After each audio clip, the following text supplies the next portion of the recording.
want to find that drive and focus that has you locked in and on fire every single day, my book, The Mirror of Motivation, will do it for you. I bought a copy for you. You take care of the shipping. The book is free. Click the link down there. I got you. Now tuned in to the show where you learn the discipline to show up day after day to do the work, the confidence to put yourself out there boldly and authentically, and the mental toughness to continue showing up, doing the work, putting yourself out there even when the success you've expected to achieve is yet to be achieved. Where is it? And on top of all this, you get the personal initiative to go find it. This is the go-getter energy that moves you to go make things happen instead of waiting for things to happen. We put all this together into one package. What you get? It's the mindset, the method, the philosophy, the book, the show known as Work on Your Game. My name is Dre Baldwin, also known as Dre All Day, and welcome to the show. Today's topic is how to create momentum and keep it.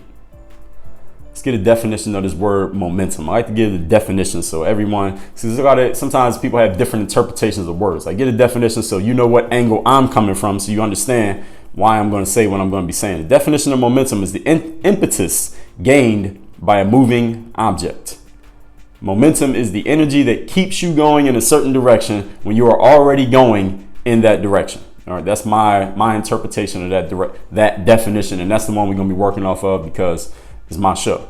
Now, I told you the story that Donald Trump told in one of his books. I believe the book was called Think Big and Kick Ass, but he has several books. It was one of these books he said that he had a business colleague who had been a really successful businessman. The guy did a semi-retirement, took a couple years off from business, and then decided to get back into business. But the guy became a business failure when he came back. And when Trump saw the guy, he asked him, how were you so successful in business, but now you're failing in business? What the hell happened to you? And the guy said, Donald, I lost my momentum.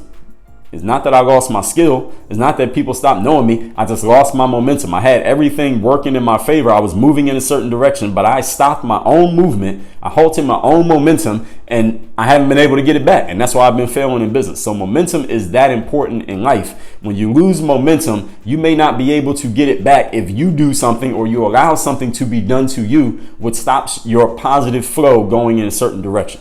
Momentum alone can do things for you simply because you are in a state of flow. You have positive energy going your way. And the thing is, in life, when things are going well, things tend to continue going well until some outside force acts on it and slows it down. And when things are not going well, things tend to continue not going well until some outside force acts on it and slows it down. Usually we are our own outside force. When things are not going well, we will move ourselves to action. Human beings are more driven by fear of loss than we are the prospect of gain. Therefore, when things are not working out for us, we will put more energy into stopping negative momentum than we will put energy into continuing positive momentum. It's just the way that we're wired as human beings. By having an episode coming up soon that'll help you counteract that nature of human beings, because if you're going to be exceptional, like we talked about in yesterday's episode, you want to stand out from other people, you're going to have to do some things that maybe go against the basic nature of human beings. If you just do what your basic nature says, you're going to be just like everybody else. And if you want to be just like everybody else,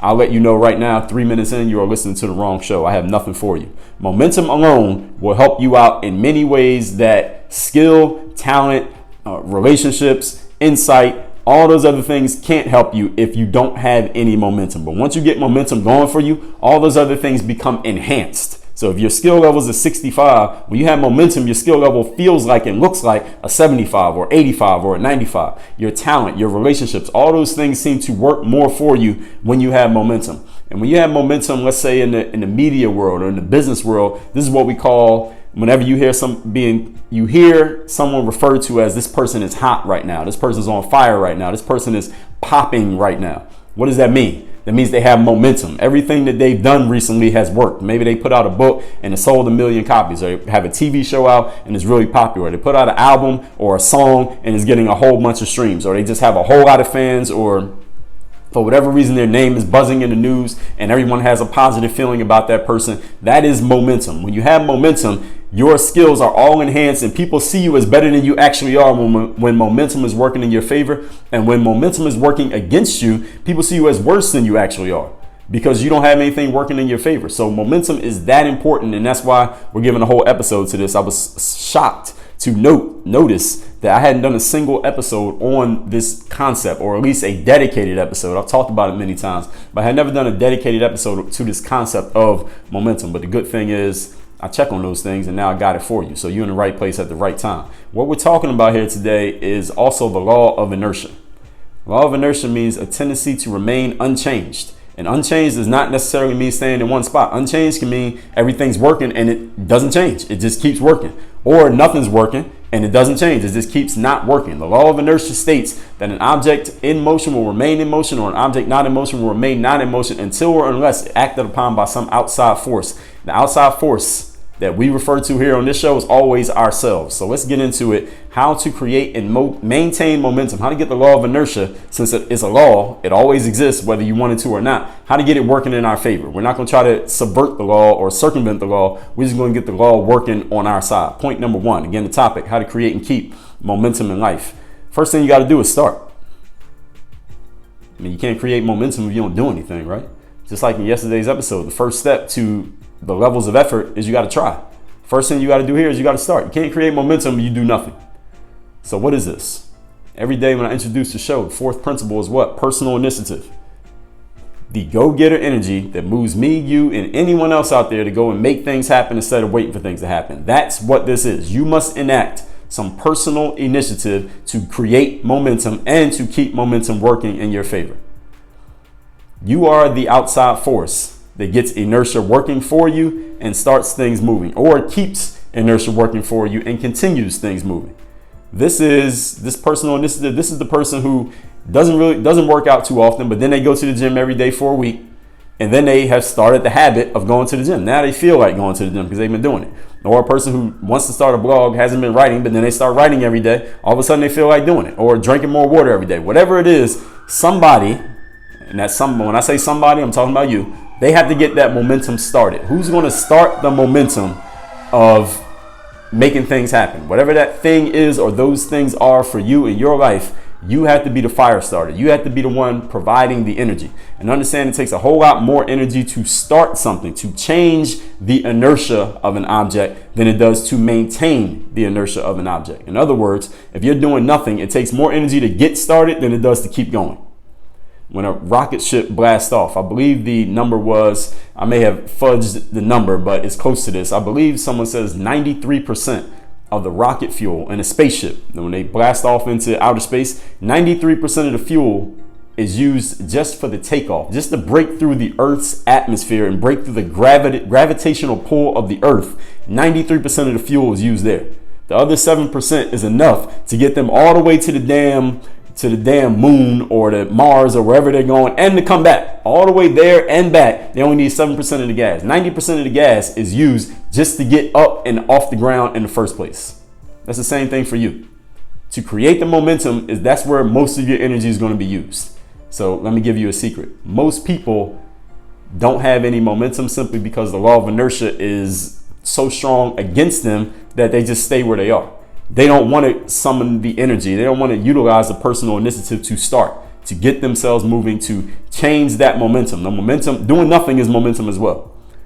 Doing nothing is the inertia of just staying exactly where you are, an object that is not in motion. So you got to summon that energy, find that energy, create that energy. I have several episodes here on energy. I got a whole masterclass category in the game group that tells you about energy. Again, it's at workonmygame.com/game group for the categories that you can get from every episode, over 1,000 of them, 800 plus hours from here on this show. You are the outside force. It gets inertia working in the direction that you want it working in and starts things moving.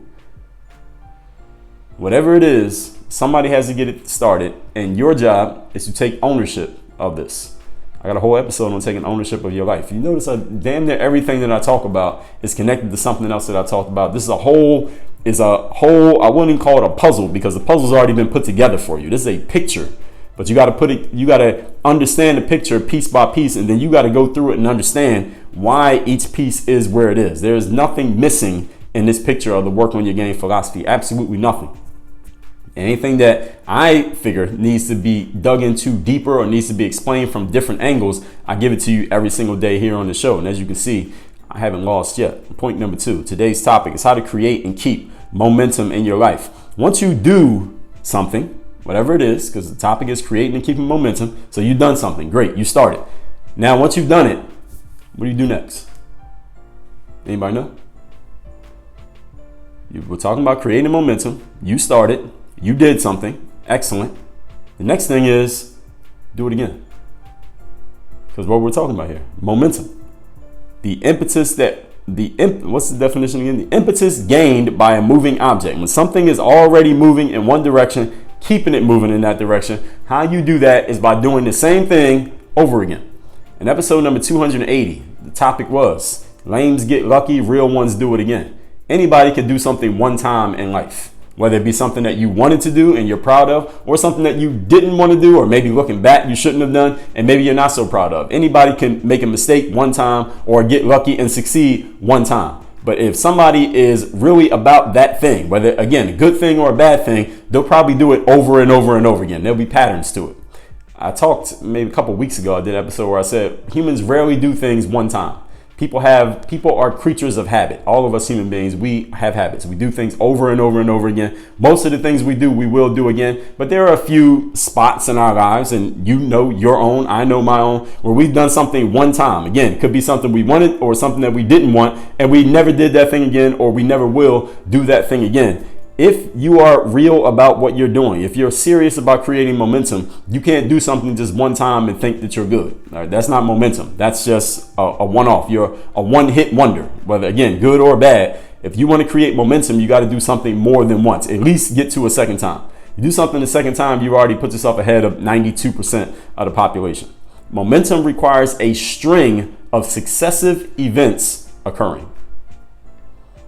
The more often you do something, the easier it is to do it again and again. It's easy for me to wake up and exercise because I've done it so many times. If you've never done it, then it may be hard for you to do. I've never sat for an hour cross-legged with my eyes closed and meditated. It would be really hard for me to do that because I've never done it before. It doesn't mean I can't do it, but because I don't have the momentum of doing it all the time, it's not a habit, it's not a routine for me. It may be hard for me to get through it the first time. It may be hard for me to even start the first time.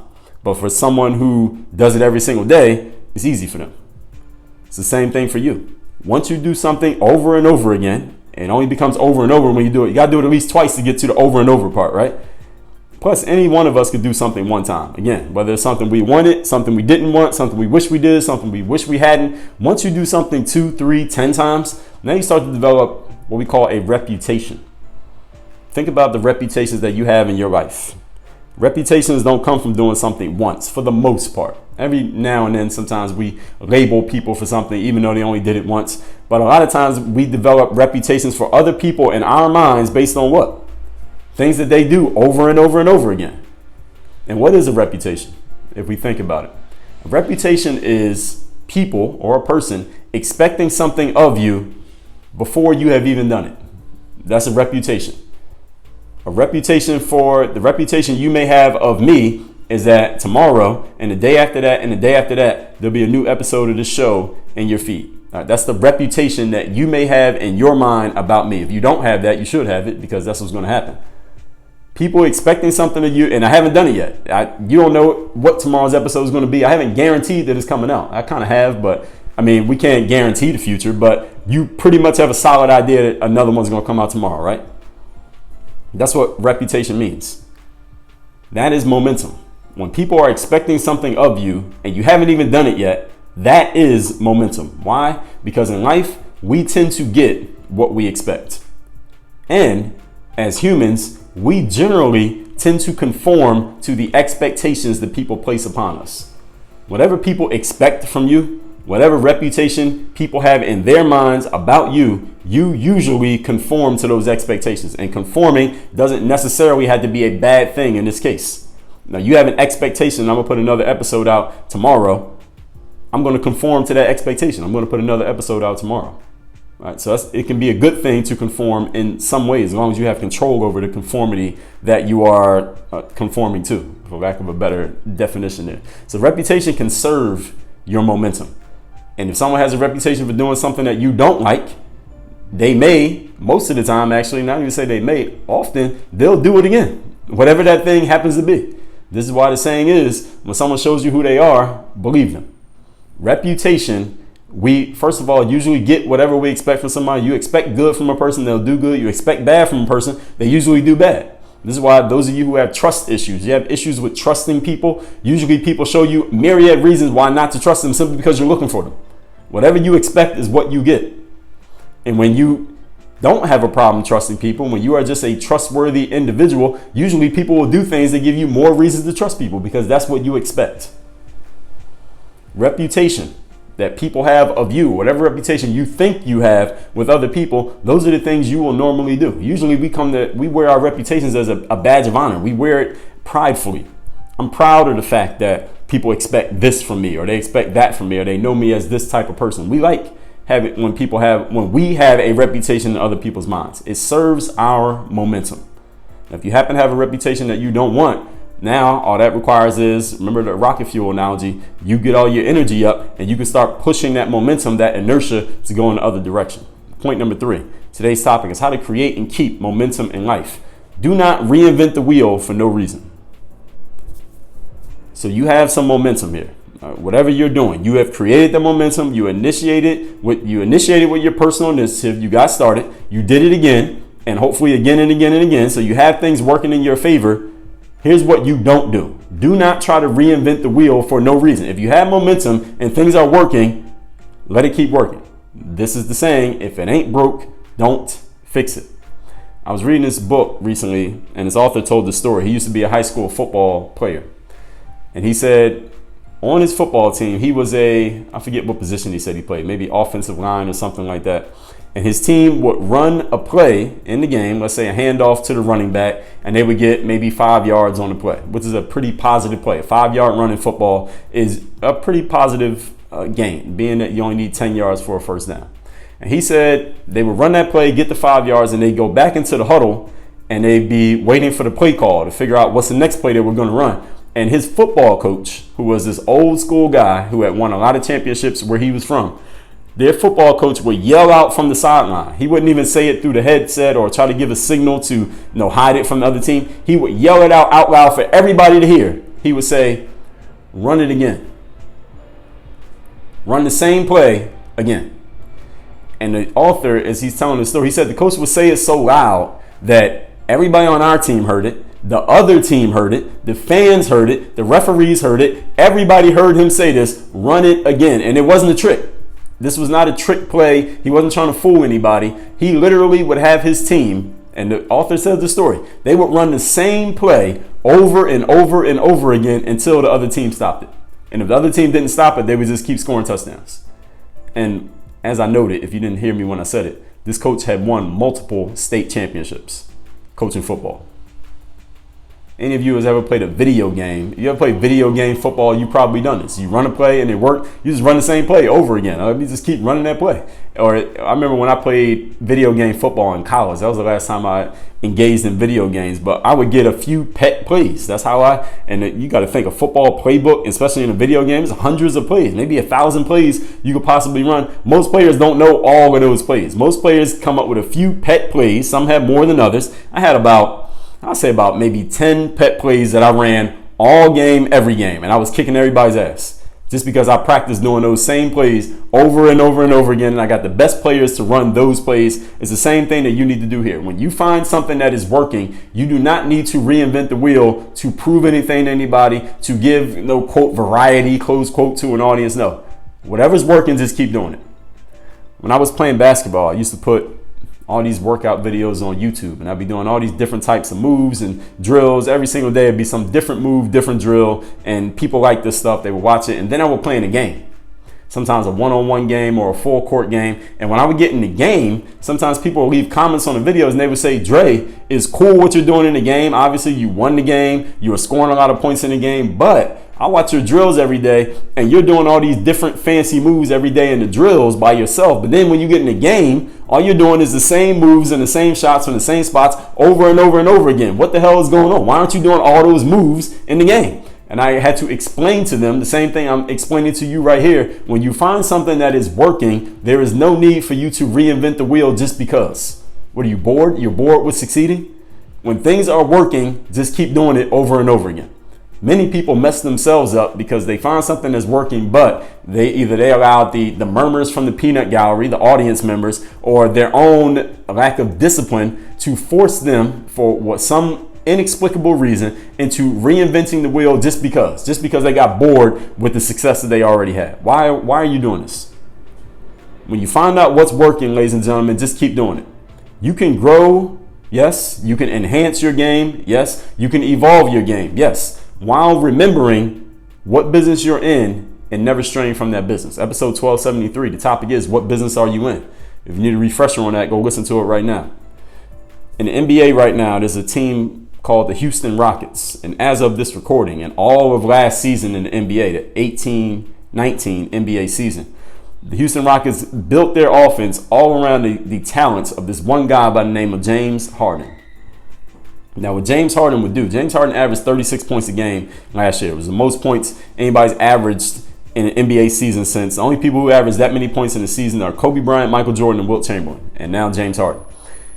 Last season, all the Houston Rockets would do, every time they had the ball on offense, damn near every time, they would just get a ball to James Harden. Everybody else was spread out, and James Harden would basically play one-on-one against whoever was guarding him, and this worked for them. Houston Rockets won a whole lot of games. They made it to the playoffs. James Harden was number 2 in the voting for the MVP award. He had a great season, scored all those points, like I told you, that very few players have ever done. They didn't win the championship, but they were very successful with that strategy that they ran. And there are a lot of basketball fans and purists and pundits and talking heads who just did not like what the Rockets were doing. They said, this is not good basketball. It's not enjoyable to watch. All they're doing is basically everybody just standing there while James Harden plays one-on-one all game. He's great at going one-on-one, but it's not exciting. There's no movement. Nobody else is getting to touch the ball. Every other player is not really involved. This is not fun to watch. This is just static basketball. This is not fun at all. The Houston Rockets shouldn't be doing this. That's what a lot of people said. And I understood from an aesthetic point of view that it probably wouldn't be very fun to maybe not to play in one of those games with James Harden, unless you're James Harden. And it probably wouldn't be fun to watch one of those games when you know what they're going to do is just go one-on-one all game. No matter how great somebody is going one-on-one, eventually you get tired of seeing the same thing over and over and over and over again. But guess what? Guess who doesn't get tired of that? Successful people. People who succeed in life don't get tired of doing the same thing over and over and over again, because that's the exact reason why they're successful. They found what worked and they just keep doing it. McDonald's. Maybe you eat McDonald's, maybe you don't, but you know who they are. You know why you know who they are? Even if you don't eat McDonald's like me, they have had momentum for a very long time with a very simple formula. They get you into the store by offering you something cheap and easy, right? A $1 hamburger, right? You order a $1 hamburger at McDonald's, what do they ask you? You want to upgrade to a meal. How much is the meal? $6, $7? Then what do? They upgrade you again. They ask you, hey, you want to get a premium burger? Instead of getting a hamburger, how about the Big Mac? Now that meal costs, who knows, maybe $10, $11. They just upgrade you to a higher level. On the other side of what they do, since McDonald's has proven their concept that McDonald's works, right? They've been around all these years, despite the fact that some of us never eat McDonald's. What do? They buy land in prime real estate. Then they sell a franchise to a franchisee on that land. And then the franchisee not only pays a percentage back of all the money that they make in a proven McDonald's system, which McDonald's knows is going to make money, they also had to pay rent on the land because McDonald's owns the land. This is all McDonald's does over and over and over and over again. Lather, rinse, repeat. And guess what? I got an episode in the Game Group membership with that exact title. Lather, rinse, repeat. It's in the early 100s. McDonald's is successful because they do the same thing over and over again. James Harden was successful last season, scoring all those points, and the Rockets were successful as well. They didn't win the championship, but they were still a very successful team. Why? Because they did the same thing over and over and over again. I remember when Shaquille O'Neal was playing in the NBA. Now, Shaq is 7'1". He was 300-some pounds. He was the biggest, strongest, most agile, athletic guy that size to ever play the game of basketball. Still is to this very day. And sometimes people will criticize Shaq by saying something along the lines of, all Shaq can do is dunk. He's just big. He can only score when he's close into the basket. And I would say to people when they would say, I would say, you goddamn right. If I was that big, I'd be doing the same thing Shaq was doing. I wouldn't be playing like James Harden if I was Shaquille O'Neal's size. And if I'm James Harden's size, I'm not going to be playing like Shaquille O'Neal because that just doesn't work. That doesn't make sense. It makes sense to utilize whatever your strengths are, play to your strengths, and then play to them over and over again until the other side proves that they can stop it. And if nothing stops that momentum that's already going, just keep doing it over and over again and just sit back and collect the success. Does anybody have a problem with that? In sports, usually the team that is forced to change their game plan, whatever has already worked for them, the one who changes their game plan is usually the one who loses. In the 2015 NBA Finals, Golden State Warriors were facing the Cleveland Cavaliers. And at this time, neither team had won a championship in a while. And the Cleveland Cavaliers were down 2 All-Stars. Kyrie Irving and Kevin Love were both injured. They still had LeBron James, but they didn't have 2 stars. And they're going against this Warriors team, which was damn good. They're in the NBA Finals after all. And the Cavaliers came up with a strategy. All right, this Warriors team is young and they're quick and they have more athleticism and more youth on their side than our team has, the Cavaliers thought. So they said, how about we play a style that is going completely against the way the Warriors play? We're not going to play the way they play. We're going to play the way that we play. So what the Cavs started doing is they started putting more big guys in the game, and they just started pounding the ball inside and going to the basket and slowing the game down and turning the game into what we call a slugfest. It became really ugly, slowed down brand of basketball, which was the opposite of the way the Golden State Warriors had played all season. So the first 3 games of the series, the Warriors conformed to this style and they tried to beat the Cavs at the Cavs game. And after 3 games, the Cavaliers were winning the series 2-1 without 2 of their star players. 2-1, they were up on the Golden State Warriors. Now in the 4th game, the Golden State Warriors came up with a new idea. They decided, how about, instead of us doing what basketball traditionalists do, instead of doing what every basketball team in the world does, which is play the usual traditional bigger guys on the court, how about we take all of our, quote, big guys who are Shaquille O'Neal size, how about we take all of them off the court and let's put on 5 guys on the court who are all smaller guys, smaller, quicker guys who can move around, who are interchangeable, who can all play on the perimeter, who can all make a 3-point shot, none of which need the ball in the post to score points. And let's see if we can play that style, because obviously the style that we've been playing ain't working. So this is the only other option we got. If this doesn't work, we'll just lose the NBA Finals, but we might as well try something. And what happened? The Golden State Warriors happened upon what now goes down in history as called the death lineup. And this death lineup was the first time in basketball history that a team had consciously and consistently put 5 guys on the court who were all perimeter based and perimeter capable, able to make a 3-pointer. And that change that Golden State incorporated revolutionized the game of basketball. Nowadays, we have a completely different game than what we had just 5 years ago because of what the Warriors happened upon, because the Warriors realized, hey, we can't conform our style to what the other side is doing because that's going to kill our momentum. It already killed their momentum. And once they made that change, the Cleveland Cavaliers were not able to do anything about it. They lost that finals, and the Warriors went on to win 3 of the next 4 NBA championships because they fixed it once they realized that they had changed their strategy and subsequently killed their own momentum. Once they got their own momentum back by going back to what worked for them, a different way of doing it. They evolved what worked for them, but they knew that was the thing that worked for them and stopped trying to adjust to the situation. They made the situation adjust to them. That's when things started working for them.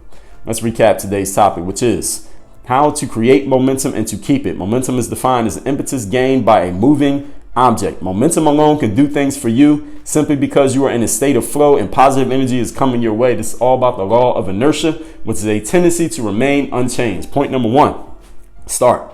This is personal initiative. You got to make things happen instead of waiting for things to happen. This is going to the gym every day when you haven't been doing it, or writing a blog, or drinking water. Whatever it is, you must take ownership of that job and get it started. It's like the rocket taking off. Once you use 90% of your fuel just to get through the Earth's atmosphere, you only need 7% to get all the way there and all the way back. It's the starting part that takes the most energy. It's the reason why most people never do anything. Point number 2, once you do accomplish something, do it again. Episode 280, go listen to that one. The real ones, they do it again. Momentum requires a string of successive events occurring. The more often you do something, the easier it is to do it again and again. Plus, anybody can do something one time, good or bad.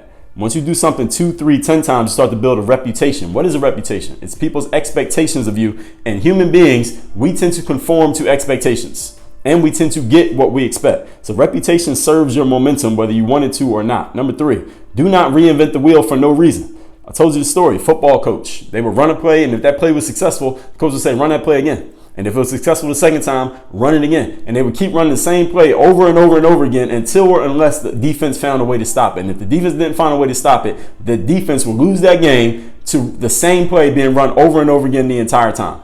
Once you find something that is working for you, ladies and gentlemen, just keep doing it.